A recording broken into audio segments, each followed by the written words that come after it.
Hi అండి, welcome to my channel. ఇదైతే అమ్మవారి జాతర పార్ట్ 2. బాణసంచా కాల్చడానికి ముందు ఈ విధంగా తయారు చేసి పెట్టుకుంటారండి. పాములు, రంగుల రాట్నం, గొర్రెలు అన్నీ కూడా.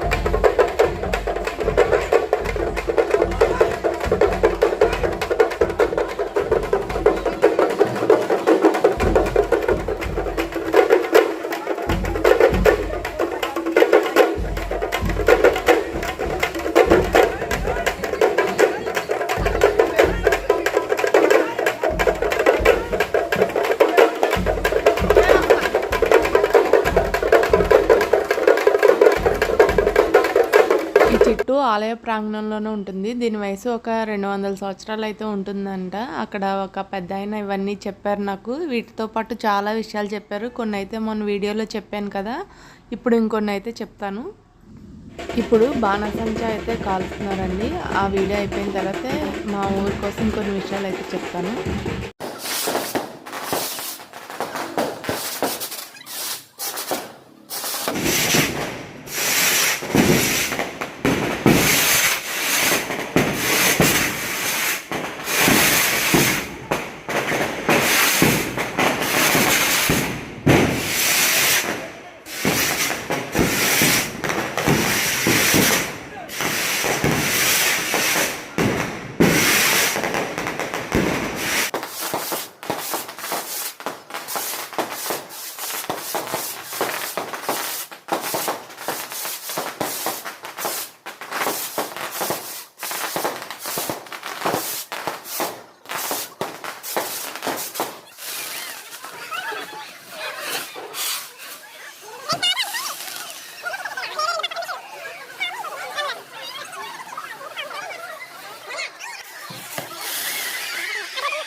ఇదైతే జాతర అయిపోయిన మర్నాడు తీర్థం రోజు సాయంత్రం అండి. జాతర నుంచి వచ్చి ఇంటికి వచ్చేసరికి 3:30 అయిపోయింది ఎర్లీ మార్నింగ్.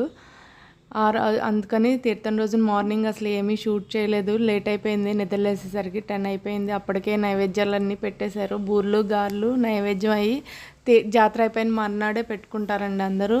ఇప్పుడైతే అందరం రెడీ అయ్యి తీర్థానికి అయితే వెళ్తున్నాము. తీర్థానికి కానీ జాతరకు కానీ గ్రూప్గా వెళ్ళడానికి ఇష్టపడతామండి. ఇంకా మా పిన్ని వాళ్ళ అమ్మాయిలకి అవి చెప్పడానికి వాళ్ళు వర్క్లో ఉన్నారు, లేట్ అయిపోద్ది అన్నారని నేను కాల్ చేయలేదు వాళ్ళకి. ఇంటికి వచ్చేసాక అనుకున్నాం అనమాట, అయ్యో ఒకసారి కాల్ చేసుకోవాల్సింది ఇద్దరుని, అందరం కలిసి వెళ్తే ఇంకా సందడిగా ఉండేది అని. మహాలక్ష్మి అమ్మవారి తీర్థం 3 రోజులు అయితే జరుగుతుందండి. 3 రోజులు కూడా జనం చాలా ఎక్కువ ఉంటారు. ఫస్ట్ రోజు లాస్ట్ రోజు అయితే ఇంకా ఎక్కువ ఉంటారు.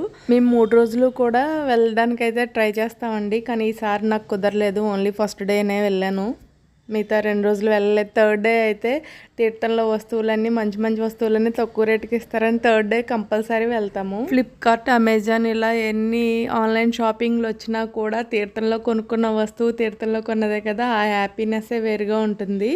మీకు అలా ఉంటే కనుక కామెంట్ చేయండి. ఇదైతే గుడి దగ్గర వెళ్ళేసరికి అమ్మవారికి గాజులు, చీర ఇది కొన్నాను. నేను మా ఇంటి దగ్గర నుంచి పట్టుకెళ్దాం అనుకున్నాను కానీ మర్చిపోయాను. అయ్యో ఎలాగా అనుకుంటే గుడి దగ్గర అమ్ముతున్నారని అక్కడ కొని అయితే అమ్మవారికి పెట్టేశాను. జాతర ఎలా స్టార్ట్ చేస్తారంటే చింతలూరు నూకాలమ్మ గుడి దగ్గర నుంచి పసుపు కుంకుమ అందుకున్న తర్వాత అమ్మవారిని నిలబెడతారండి. ఇక్కడ జాతర అయిన తర్వాత పసుపు కుంకుమను కొత్తపేట బంగారం తల్లి గుడికి పంపుతారు. అక్కడ నుండి వానపల్లి పల్లాలమ్మ గుడికి అయితే తీసుకెళ్తారు. ఇలాగా పసుపు కుంకుమ ఒక గుడి దగ్గర నుంచి ఇంకొక గుడి దగ్గరికి పంపడం అనేది చాలా మంచి సాంప్రదాయం కదా. అంటే చింతలూరు నూకాలమ్మ తీర్థం అయ్యేసరికి మా ఊరిలో నిలబెడతారు. మా ఊరు అయిపోయేసరికి అక్కడ కొత్తపేటలో నిలబెట్టిన మా ఊరు జాతర అయిపోయిన వారం రోజులకి కొత్తపేట జాతర అయిన మర్నాడు వానపల్లి జాతర జరుగుతుందన్నమాట. అన్ని దగ్గర ఊర్లు కావడం చేత అన్ని గుడులు అయితే తిరుగుతారు. నాకు ఈసారి వెళ్ళడానికి అయితే కుదరలేదు. చూసారు కదా ఎంత రష్గా ఉందో. 3 రోజులు అయితే నైట్ టైం అయితే అస్సలు ఖాళీ ఉండదండి, చాలామంది జనం వస్తారు. మార్నింగ్ టైం అయితే ఖాళీగా ఉంటుంది, లోపలికి అమ్మవారి దగ్గరికి అంటూ వెళ్ళొచ్చు. అమ్మవారి ఫేస్ చూస్తున్నారు కదా ఎంత ప్రసన్నవదనంతో ఉందో. ఊరు చిన్నదైనా కూడా చాలా క్రౌడ్ అయితే ఉంటారండి తీర్థం రోజున విని. అందుకని పోలీసులు కూడా ఉంటారు, ఎటువంటి అల్లర్లు అవి జరగకుండా. క్యూ లైన్లో కూడా వాళ్ళే దగ్గరుండి పంపుతారు. మా ఊరు తీర్థంలో స్పెషల్ ఏంటంటే కరెక్ట్గా 3 రోజుల్లో ఏదో ఒక రోజు అయితే విపరీతమైన వర్షం అయితే కురుస్తుంది. లాస్ట్ ఇయర్ అయితే 3 రోజులు కూడా విపరీతమైన వర్షాల వల్ల బురదగా ఉంది.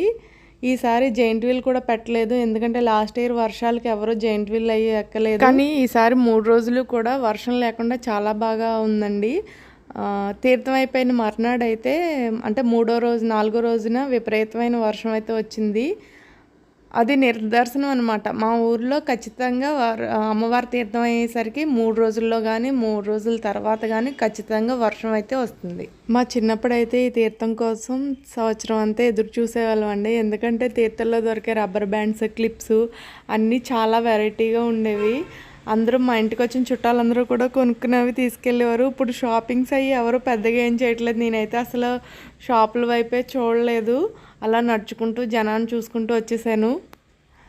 తీర్థంలో మా ఫ్రెండ్స్ కానీ ఎవరైనా తెలిసిన వాళ్ళు కానీ కనిపిస్తారేమో అనుకున్నాను, కానీ ఈసారి అయితే ఎవరో ఏమీ కనిపించలేదు.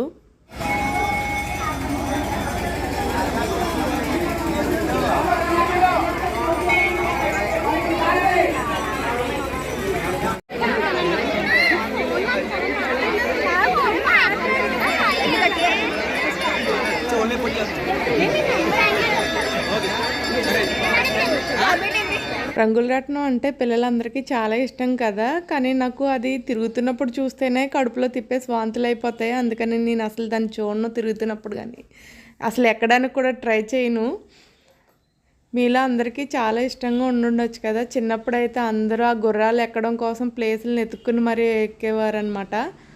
ఇప్పుడైతే అంతా ఫోన్లోనే ప్రపంచాన్ని చూసేస్తున్నారు. ఇంక ఇంటికి వెళ్ళిపోయే టైం వచ్చింది. వీళ్ళందరూ ఐస్ క్రీమ్ కొనుక్కుని తింటున్నారు, ఐస్ ఫ్రూట్. నన్ను కూడా తినమన్నారు, కానీ నాకు సైనస్ ఎక్కువైపోవడం వల్ల వాళ్ళు తింటుంటే చాలా బాధగా అనిపించింది. తీర్థంలోకి వచ్చి ఏమీ తినకుండా వెళ్ళిపోతున్నామే అనేసి. వాళ్ళందరూ ఐస్ క్రీమ్ తిని శుభ్రంగా నన్ను ఎక్కిరించుకుంటూ అయితే ఇంటికి వచ్చారు. ఇక్కడ మా తమ్ముడు చూడండి ఐస్ క్రీమ్ బండి వాడదే అన్నట్టుగా అక్కడ కూర్చుని ఐస్ క్రీమ్ తింటున్నాడు. వీడియో ఇక్కడితో ఎండ్ అయిపోయింది. Like, share and subscribe.